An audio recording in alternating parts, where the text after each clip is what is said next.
Tiram, salah satu makanan laut yang disukai ramai. Tanpa dimasak, tiram boleh dinikmati dengan perahan lemon begitu sahaja. Namun tahukah anda bagaimana tiram diternak?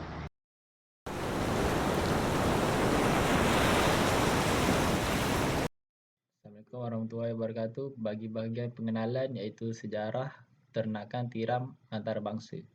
Yang pertama ialah pada zaman dahulu, orang menuai tiram dari natural beds dan populasi liar. Bukti arkeologi menunjukkan bahawa penanaman tiram bermula seawal abad ke-1 Masihi di Rom. Abad ke-1 sebelum Masihi di Rom, Purba dan China. Orang Rom membina katil tiram tiruan untuk meningkatkan pengeluaran tiram. Yang kedua ialah pada zaman pertengahan. Di Eropah, tiram ditanam di kawasan pantai dan muara cetek, terutamanya di Perancis, England dan Belanda. Teknik seperti membina katil tiram dengan tiang kayu dan pancang telah digunakan untuk meningkatkan pertumbuhan tiram. Yang ketiga adalah pada abad ke-18 dan abad ke-19.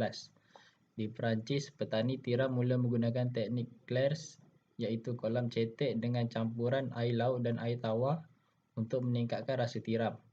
Dan yang keempat iaitu era moden. Penternakan tiram telah menjadi industri global dalam era moden. Negara seperti China, Jepun, Korea Selatan dan Amerika Syarikat adalah antara pengeluar terbesar tiram ternakan. Teknik penternakan tiram telah menjadi lebih canggih, termasuk penggunaan beg terapung, rak dan sangkar untuk menanam tiram di persekitaran laut.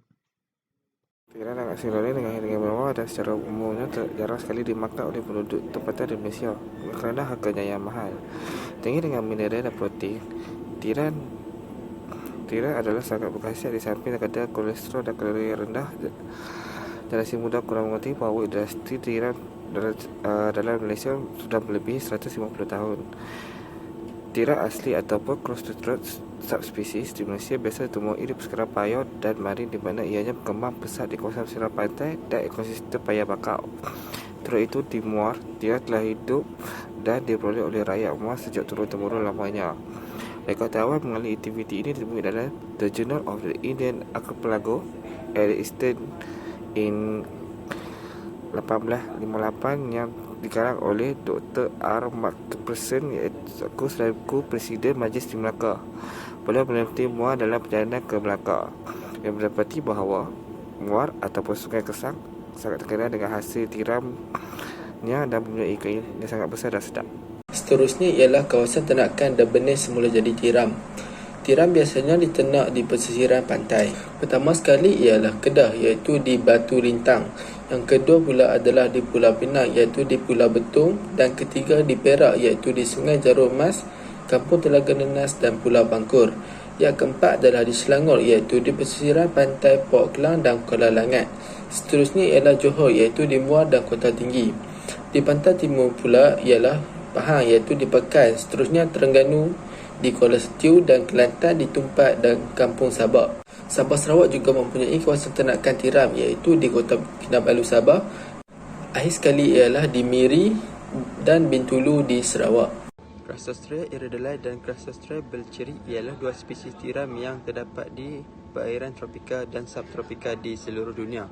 Kedua-duanya boleh dimakan, tapi ia mempunyai profil rasa yang berbeza dan digunakan untuk tujuan yang berbeza. Crassostrea iridalis juga dikenali sebagai tiram Pasifik licin atau tiram bibir hijau. Ia berasal dari Asia Tenggara tetapi kini juga diternak di bahagian lain di dunia termasuk Australia, New Zealand dan Amerika Syarikat. C. iridalis mempunyai rasa yang lembut dan manis dan sering digunakan dalam sushi dan sashimi. Ia juga merupakan pilihan popular untuk peternakan tiram kerana ia adalah spesies yang cepat berkembang. Crassostrea belcheri juga dikenali sebagai tiram batu atau tiram darah. Ia berasal dari Australia, India dan Asia Tenggara. C. belcheri mempunyai rasa yang kuat dan berair dan sering digunakan dalam rebus dan kari makanan laut.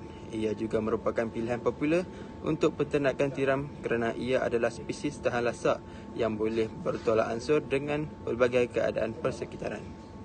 Crassostrea eridulae dan Crassostrea belcheri kedua-duanya ditemui di perairan tropika dan subtropika di seluruh dunia. Mereka lebih suka air payau dengan kemasinan 15 hingga 25 ppt, tetapi mereka boleh bertolak ansur dengan julat kemasinan yang lebih luas. Suhu air yang sering ditemukan pada habitat kedua spesies adalah sekitar 28 hingga 30.5 darjah Celsius. Mereka boleh bertolak ansur dengan julat suhu yang lebih luas, tetapi mereka akan berkembang dengan lebih perlahan dan menjadi kurang produktif di julat suhu pilihan mereka. Di luar julat suhu pilihan mereka, mereka turut ditemui dalam pelbagai habitat termasuk teluk, muara dan hutan bakau. Crassostrea eridulae sering dijumpai melekat pada permukaan keras seperti batu, cengkerang dan cerucuk. Ia juga boleh didapati di bahagian bawah lembut, tetapi ia lebih suka berada di dalam air cetek. Si eridulae ialah penyuap penapis dan ia menggunakan insangnya untuk menapis plankton dan zarah kecil lain daripada air. Crassostrea belcheri juga didapati melekat pada permukaan keras, tetapi ia lebih tahan terhadap air yang lebih dalam daripada si eridulae. Ia juga boleh didapati di bahagian bawah lembut dan ia adalah penyuap penapis seperti si eridulae. Cara untuk menentukan cacing dan kirap adalah dengan menggunakan teknik perubahan suhu, iaitu kirap akan diasingkan dalam bekas yang berbeza, dan apabila perubahan suhu itu berlaku, jantan akan mengeluarkan sperma, manakala betina akan mengeluarkan telur. Jadi jantan dan betina itu akan disatukan untuk proses persenyawaan. Berikut merupakan beberapa ciri benih tiram. Pertama sekali ialah saiz dan bentuk. Biji tiram biasanya bersaiz kecil sehingga sederhana, biasanya sekitar 1 hingga 2 cm. Kedua ialah warna. Bentuk biji tiram boleh mempunyai pelbagai warna bergantung kepada spesies. Warna biasanya termasuk warna putih, kelabu, coklat dan juga hitam. Seterusnya ialah permukaan. Permukaan benih tiram biasanya licin dan berkilat. Walau bagaimanapun, kadang-kadang benih yang lebih matang boleh mempunyai cerca yang lebih kasar. Selain itu ialah konsistensi. Biji benih tiram yang sihat umumnya konsistensi lebih padat dan elastik apabila ditekan. Benih yang terasa lembut atau terlalu keras mungkin tidak sihat. Selain itu ialah bau. Biji benih tiram segar biasanya mempunyai aroma laut yang istimewa. Walau bagaimanapun, aroma ini mungkin tidak terlalu kuat pada benih yang lebih muda. Seterusnya ialah pemilihan tapak, iaitu kawasan yang digalakkan untuk membuat pembenihan tiram. Terdapat 7 kawasan yang digalakkan untuk membuat pembenihan tiram. Yang pertama ialah Zone Industry Aquaculture, iaitu ZIA. Yang kedua pula ialah kawasan yang mempunyai makanan semula jadi. Yang ketiga, kedalaman air semasa air surut terendah ialah antara 3 meter hingga 5 meter bagi sistem rakit dan dawai. Yang kedua, 1.5 meter hingga 3 meter bagi sistem rak. Yang keempat ialah arus air tenakan. Arus air perlulah 0.17 meter per saat semasa air pasang dan 0.25 meter per saat semasa air surut. Yang kelima ialah terlindung dari angin kencang. Yang keenam, parameter kualiti air optimal, salinity 25 hingga 32 ppt, pH 8 hingga 85, TBC bakteria 1000 per 1 ml prasara. Yang ketujuh pula ialah bukan laluan kapal. Okey, teknik dan proses tenakan. Okey, yang pertama ialah kaedah tenakan. Kaedah tenakan ialah dengan menggunakan rakit, pelantah, buburawai atau tenakan di dasar. Perbezaan sistem ini bergantung kepada beberapa faktor seperti kos perbelanjaan, ketahanan bahan serta keadaan ombak dan ribut di sesuatu tempat. Kaedah tenakan yang biasa diusahakan secara komersial adalah dengan menggunakan rakit. Okey, rakit tenakan tiram yang biasanya digunakan berbentuk 4 segi. Saiznya mengikut keperluan.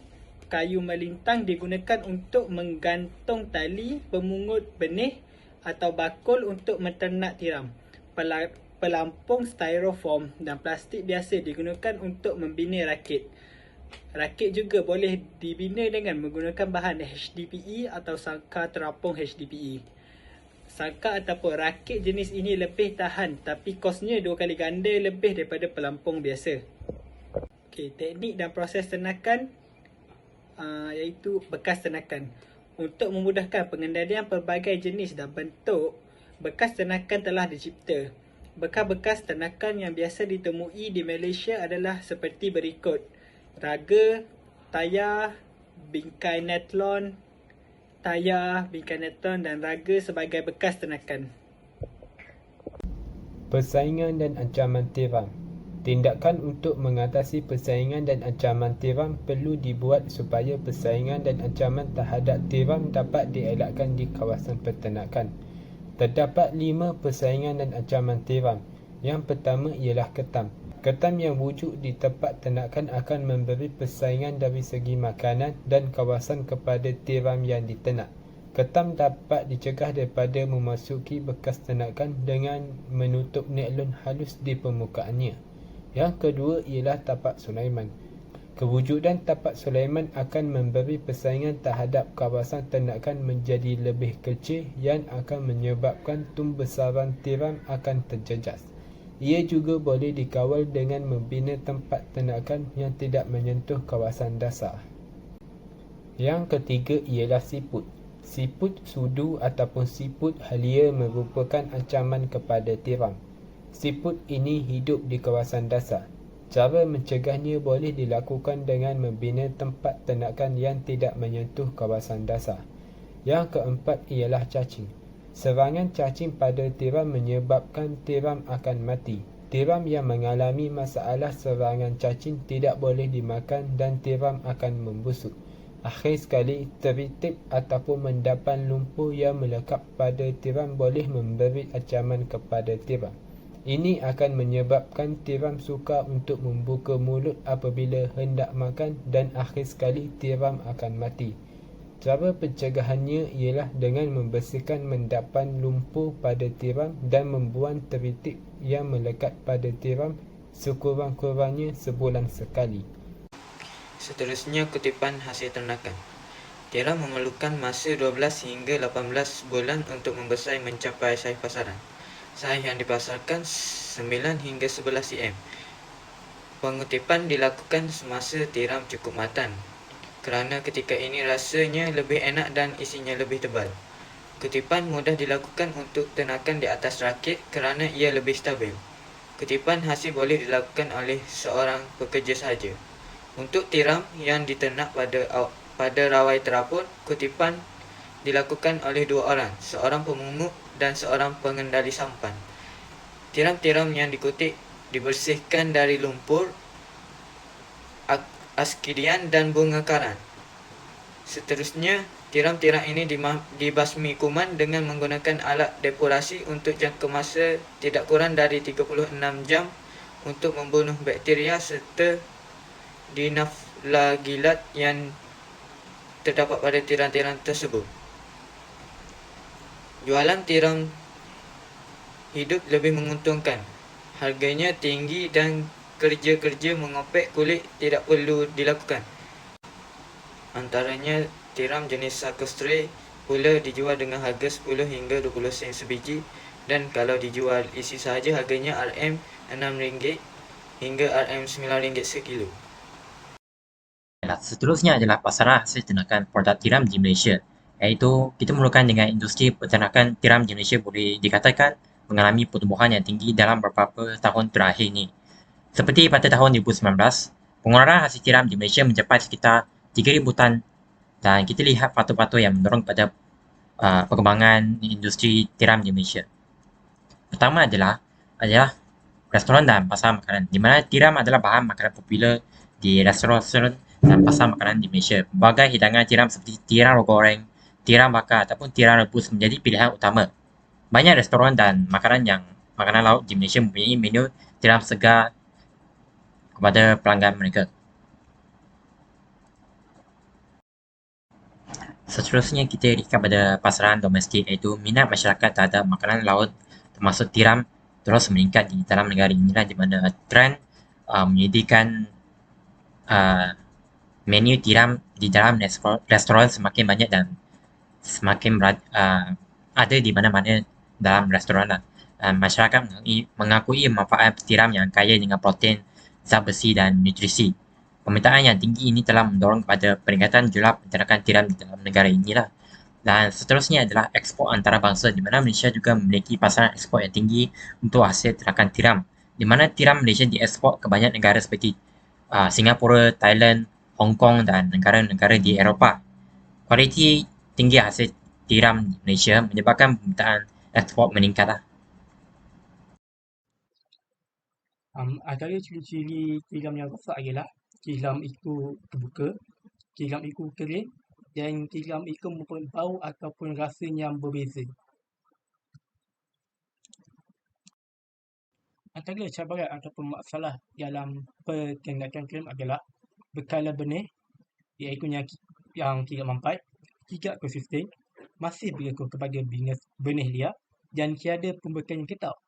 Seterusnya, kualiti benih iaitu kadar kelangsungan hidup yang rendah antara 40 sehingga 60%. Ikatan benih liar pelbagai saiz dan benih liar berikat dalam pelbagai bentuk. Akhir sekali, masalah ini adalah harga benih iaitu tidak konsisten dan sentiasa tinggi. Kesimpulannya, industri peternakan tiram di Malaysia boleh dijadikan salah satu sumber ekonomi yang utama di Malaysia. Ini kerana permintaan pasaran tiram yang tinggi di dalam dan di luar negara. Seterusnya, Malaysia mempunyai tempat peternakan tiram yang berprogresi untuk menternak tiram. Justru itu, pihak kerajaan perlulah memainkan peranan untuk memajukan kawasan tersebut. Seterusnya, peternakan tiram bukan sahaja bagus untuk ekonomi malah, ianya juga bagus untuk ekosistem laut kerana tiram adalah filter iaitu penapis semula jadi. Sekian daripada grup kami. Terima kasih.